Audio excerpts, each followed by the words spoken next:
एक समय की बात है। हरे भरे पहाड़ों के बीच बसे एक शांत गांव में एला नाम की एक जिज्ञासु छोटी लड़की रहती थी।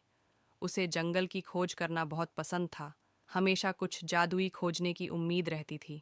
एक दिन जब वह एक प्राचीन ओक के पेड़ के पास घूम रही थी तो उसने जड़ों के नीचे कुछ चमकता हुआ देखा। सावधानी से खोदने पर उसे एक सुंदर सोने की अंगूठी मिली, जिसमें एक छोटा नीलम जड़ा था जो तारों की तरह चमक रहा था।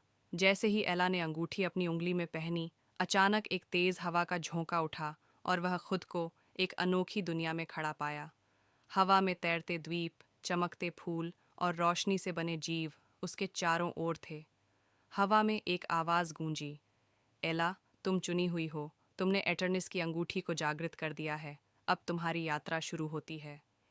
इसके पहले कि वह कुछ समझ पाती, एक छोटा सा हरे रंग का चमचमाता अजगर उसके सामने उड़ता हुआ आया। मैं झेफिर हूँ, इस अंगूठी का संरक्षक। अंधेरी शक्तियाँ इसकी ताकत को पाना चाहती हैं और केवल तुम ही इसे बचा सकती हो, उसने कहा।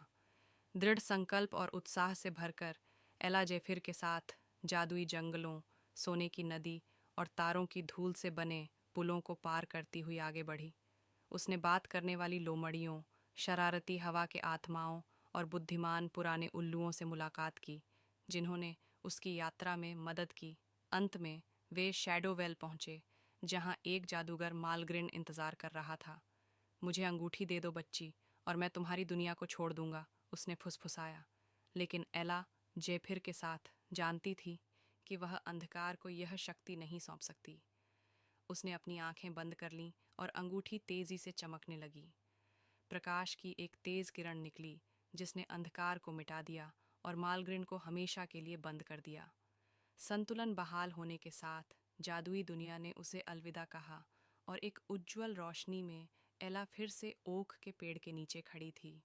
अंगूठी, जो अब एक साधारण बैंड बन चुकी थी, अपना उद्देश्य पूरा कर चुकी थी।